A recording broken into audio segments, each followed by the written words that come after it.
Have you ever stopped to think about why? Even though we are living in the most prosperous period in human history, so many people around you seem more distressed than ever. Why? In an era where we have instant access to any information, connection with people worldwide, and opportunities our ancestors never dreamed of, is there this growing sense of emptiness, that something fundamental is missing? Perhaps you feel this yourself, that silent restlessness that emerges when digital distractions stop for a moment and you wonder if you're truly living or just existing on autopilot. You're not alone in this experience, and what you're feeling might be the first sign of something much larger approaching. Imagine for a moment the life of a medieval peasant. He walked with the sun, worked the land, his father and grandfather had worked, knew exactly what his place in the world was, which God to believe in, whom to marry, when to plant, and when to harvest. His life was difficult, certainly marked by scarcity, disease, and early death. But there was something that peasant possessed that we, with all our technology and abundance, have almost completely lost. Absolute certainty about who he was, what his purpose was, and what life expected of him.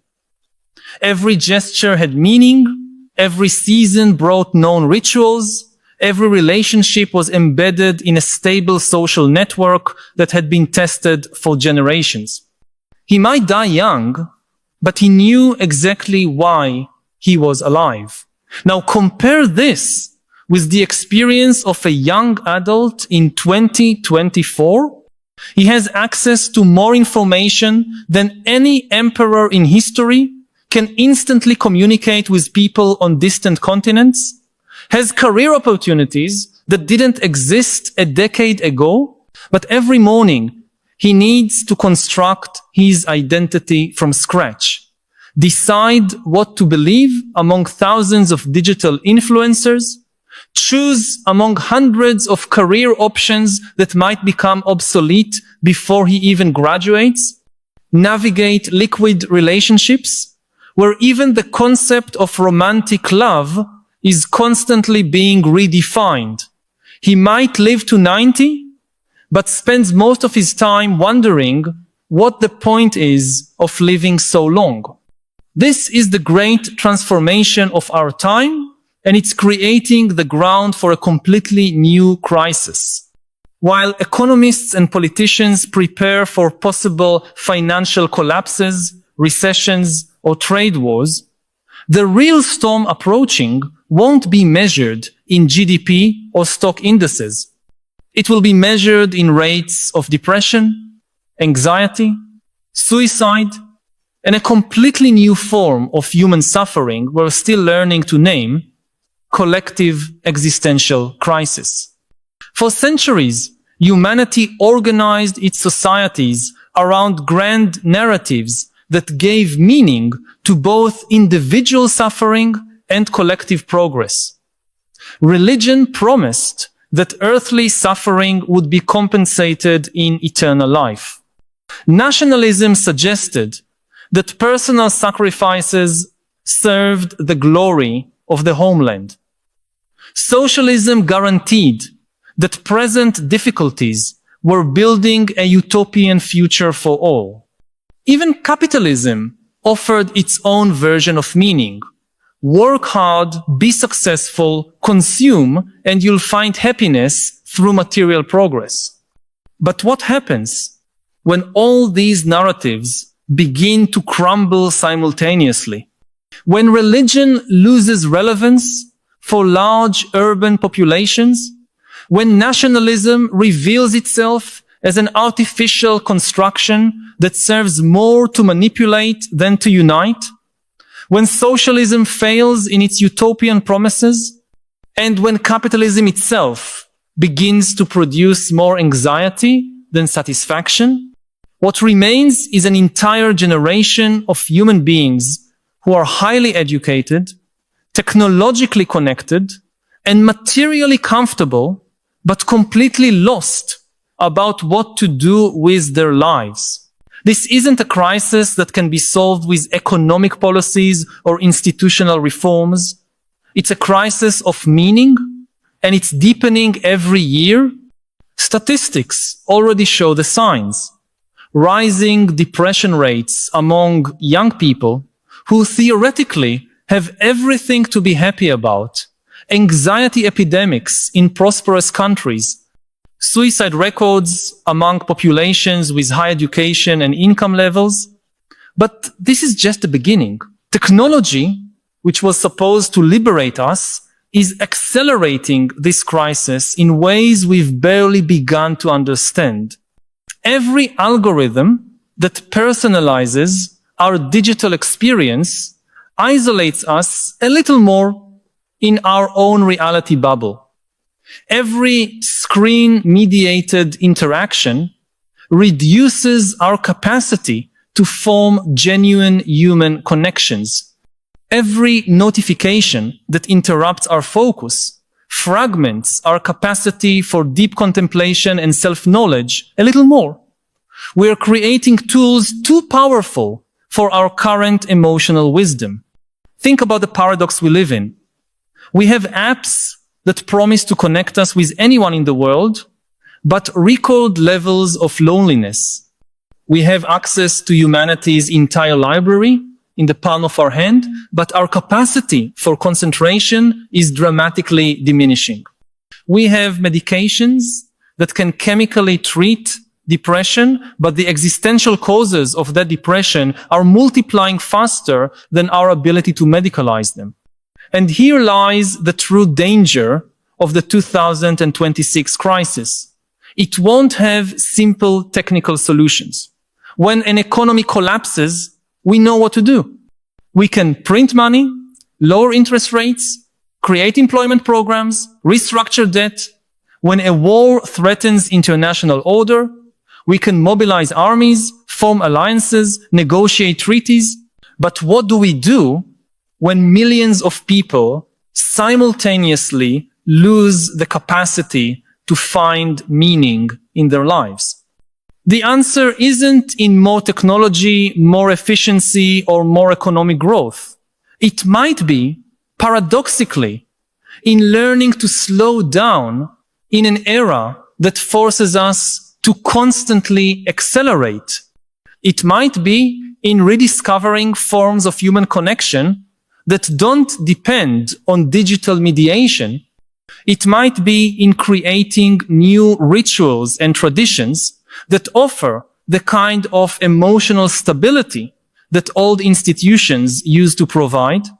But perhaps, more importantly still, the solution might be in accepting that we don't need to have all the answers about the meaning of life to live meaningful lives.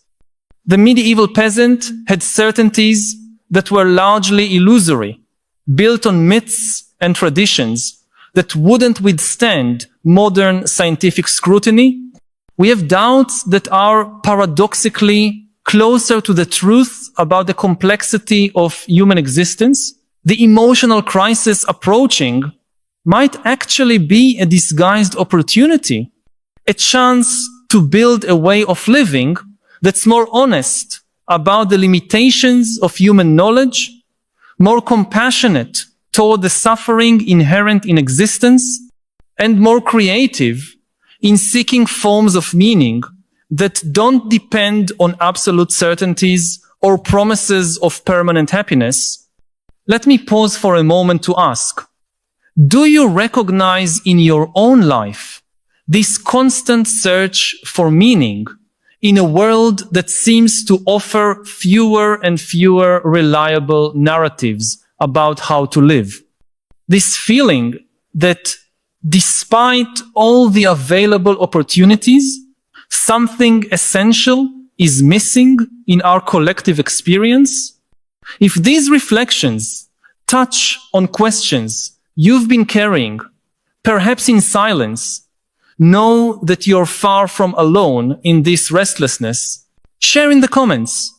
I feel our era lost meaning when your experience might offer valuable insights to others facing the same existential questions, and together we can begin to map the contours of this new crisis before it catches us completely unprepared. Looking toward 2026, we shouldn't expect the symptoms of this emotional crisis to manifest in an organized or predictable way.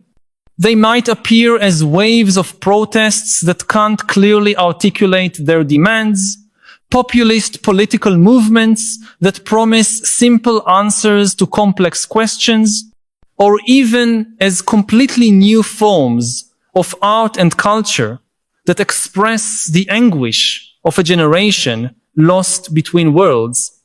The crucial difference is that this time we'll have the opportunity to face a crisis knowing it's coming. We don't need to wait for millions of people to emotionally collapse before we begin developing psychological resilience, support communities, and sustainable ways of finding purpose. We don't need to wait for traditional institutions to completely collapse before we begin experimenting with new forms of social organization that place emotional well-being at the center of their priorities. Perhaps most importantly, we need to recognize that this crisis isn't a sign of humanity's failure, but of success. For the first time in history, we've solved basic survival problems for a significant percentage of the world's population. Now we're free to face deeper questions about what it means to be human, how to find meaning in finite existence, and how to build societies that nourish not just our bodies, but our souls. The emotional crisis of 2026 might be the painful birth of a new phase of human civilization, a phase where we finally learn to integrate our incredible technological capacity with emotional and spiritual wisdom adequate to the complexity of the challenges we've created for ourselves. But this will only happen if we start now the conversation about how we want to live, not just how we want to produce, consume, or compete. If you feel these reflections touched on something important about the challenges we face, both individually and as a society, I invite you to be part of this ongoing discussion. By subscribing to the channel, you'll connect with a community of people who, like you, are seeking to wisely navigate through these extraordinary transformations we're experiencing. We don't offer easy answers, because life's most important questions rarely have simple solutions. But we offer a space to explore these essential questions together, collectively building more conscious and compassionate ways of living in this complex and fascinating world we're creating. The crisis is coming, but for the first time in history, we have the possibility of facing it consciously, prepared and united by a deeper understanding of what it truly means to be human in an era of accelerated transformation. The issue is that we're living what we could call the great emotional acceleration. While our ancestors had decades to process significant social changes, we face fundamental transformations in how we work, relate, and understand reality every few years. The human nervous system, which evolved to deal with immediate physical threats and stable communities of a few dozen people, is being constantly bombarded by stimuli for which we have no evolutionary preparation. Consider, for example, what it means for a 20-year-old to choose a career today. He's not just choosing a profession, he's betting on what type of human skill will still be valued in an increasingly automated economy. He needs to anticipate which industries will exist in a decade, which competencies artificial intelligence won't be able to replicate, and how to position himself in a job market that could be completely reorganized by technologies that haven't even been invented yet. This isn't just economic pressure, it's constant existential pressure. And this happens simultaneously in all areas of life. Choosing a romantic partner in an era of dating apps means navigating among hundreds of potential options, knowing that both you and the other person have constant access to seemingly better alternatives. Forming a personal identity means choosing among thousands of digital influencers, belief systems, and lifestyles competing for your attention on social media. Even deciding what to eat has become a complex political and moral statement involving considerations about environmental sustainability, animal rights, personal health, and social justice. Our great-grandparents made these choices based on tradition, geography, and social class. Options were limited, but this also meant decisions were simpler and came with community support structures that validated those choices. We have almost infinite freedom of choice, but also almost infinite responsibility for the consequences of those choices, and much less social support to navigate through this complexity. The result is that each individual becomes a perpetual self-development project, constantly questioning whether they're making the right choices, whether they're adequately optimizing their life, whether they're missing better opportunities. Life becomes an infinite series of decisions that need to be constantly re-evaluated and adjusted. It's no coincidence that the word burnout has become so central in contemporary vocabulary. We're not just exhausted from work, we're exhausted from having to constantly be the curators of our own lives. Here enters a crucial aspect that's rarely discussed. Digital technology isn't just changing how we do things. It's fundamentally changing how we experience time and attention. Our brains are being constantly stimulated by notifications, updates, and new content. The capacity to simply be present in a moment without trying to optimize it or document it or compare it with other people's experiences online is becoming increasingly rare. This creates a strange form of temporal alienation. We live simultaneously in the future, constantly planning our next optimization or upgrade, and in the past, constantly consuming content about nostalgia, or comparing our present with idealized versions of how things used to be. The real present, where human life actually happens, becomes increasingly difficult to access. And when we manage to access it, we often discover we no longer know what to do with it. How many times have you had a few free minutes and immediately picked up your phone, not because you had something specific to do, but because the silence of your own mind had become uncomfortable? We are losing the capacity to be alone with our own thoughts, and consequently, losing access to the psychological processes we traditionally used to process difficult experiences and integrate learnings about ourselves. The 2026 crisis won't just be about individuals feeling lost. It will be about the collapse of collective systems that used to help people process emotional difficulties. Traditional institutions of psychological support, extended family, religious communities, local associations, even stable workplaces where people developed lasting relationships, are being rapidly replaced by more superficial and transitory digital connections. When someone faced a personal crisis 50 years ago, there were established social structures to offer support. Extended family gathered, the religious community offered healing rituals and meaning, neighbors provided practical help.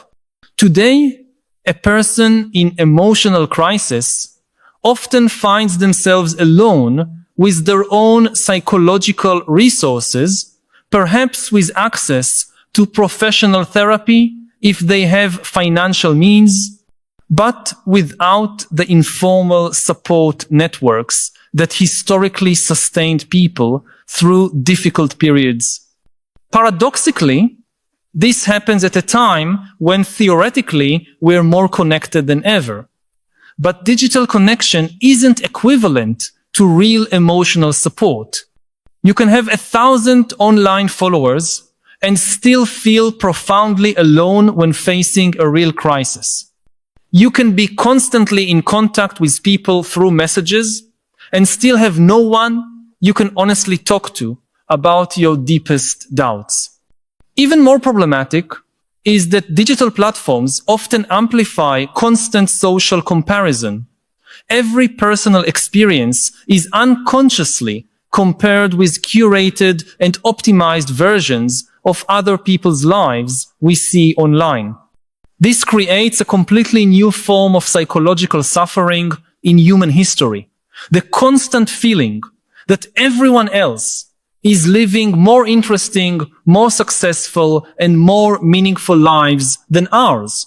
This phenomenon is creating what we might call comparative depression.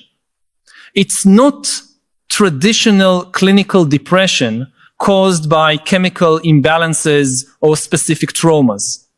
It's a subtler, but perhaps more pervasive form of existential dissatisfaction caused by constant exposure to lives that seem more successful than ours. And since these comparisons are based on highly edited representations of other people's reality, it's a competition that's impossible to win.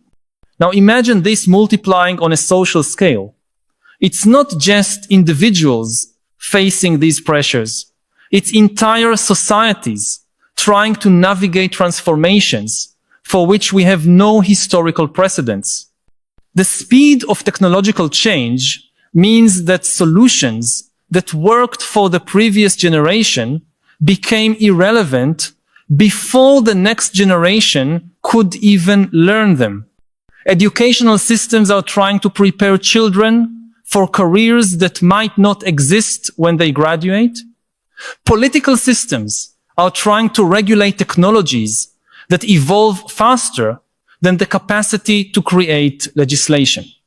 Healthcare systems are trying to treat forms of psychological suffering that didn't exist when most treatment protocols were developed.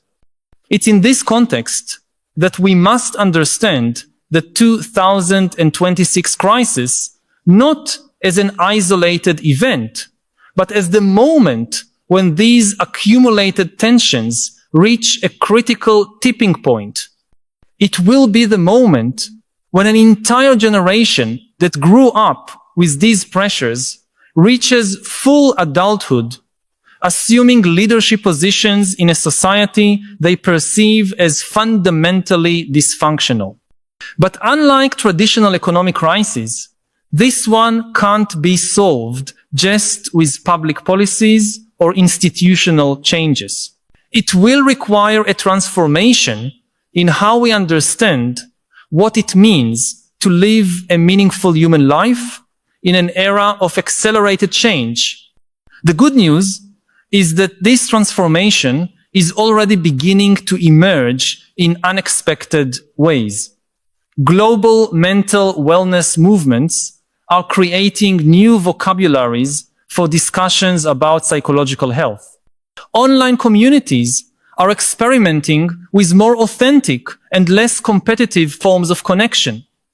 Companies are beginning to recognize that sustainable productivity requires attention to workers' emotional well-being. More importantly still, a new generation of thinkers, artists, and social innovators is emerging with an intuitive understanding that the problems we face require solutions that integrate technological wisdom with emotional intelligence. They're creating art forms that process digital anxiety, developing technologies that promote genuine connection instead of digital addiction, and experimenting with forms of social organization that prioritize collective well-being over economic growth at any cost. The 2026 crisis might be the catalyst that forces humanity to finally confront questions we've been avoiding. How do we want to live? What constitutes a well-lived life in an era of material abundance and scarcity of meaning? How can we use our incredible technological capacity to support human flourishing instead of just economic efficiency? These aren't questions that can be solved by experts or governments. They require an honest collective dialogue about values, priorities, and the kind of future we want to create for ourselves and future generations. I need to pause again and ask, do you feel we're living in a unique historical moment where fundamental questions about how to live are being posed more urgently than perhaps they have been for centuries? Do you perceive in your own experience this tension between the incredible possibilities technology offers and the growing difficulty of finding stable meaning in a constantly changing reality? If these reflections echo your own concerns about the direction of our civilization, share in the comments. I see signs of the 2026 emotional crisis when your perspective might contribute to a deeper collective understanding of the challenges we're facing, and perhaps to solutions that can only emerge when we recognize we're not facing these questions alone. What makes this crisis different from all previous ones is that it's forcing humanity to evolve psychologically at unprecedented speed. We don't have the luxury of centuries to gradually adapt to new realities. We need to develop new emotional and cognitive capacities in real time while navigating the very transformations that are creating the need for these adaptations.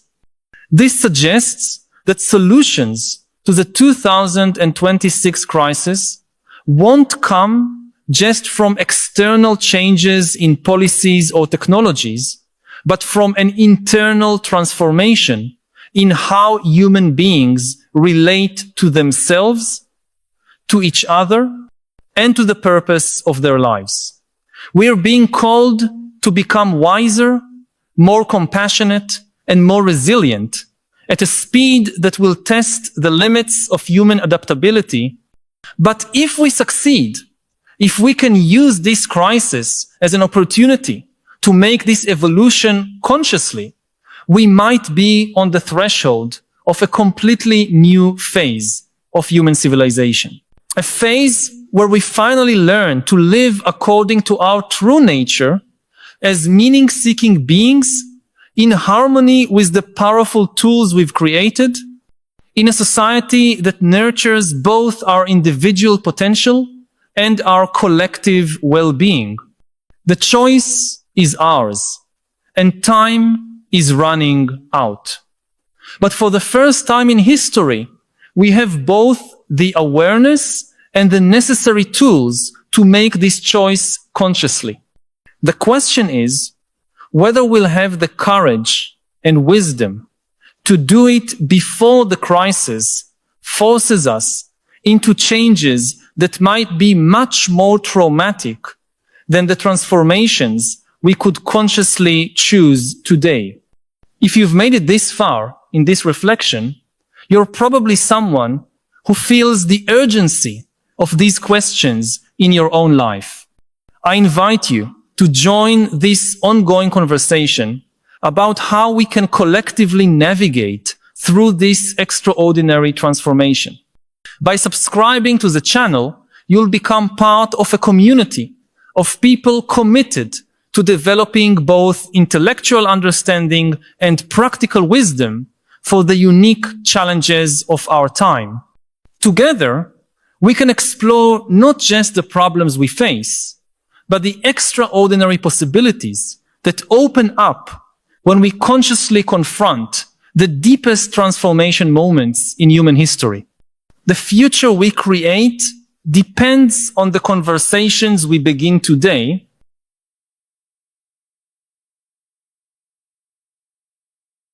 The most important taboo of the global liberal order was that strong countries cannot just invade and conquer other countries by force of arms just because they are stronger.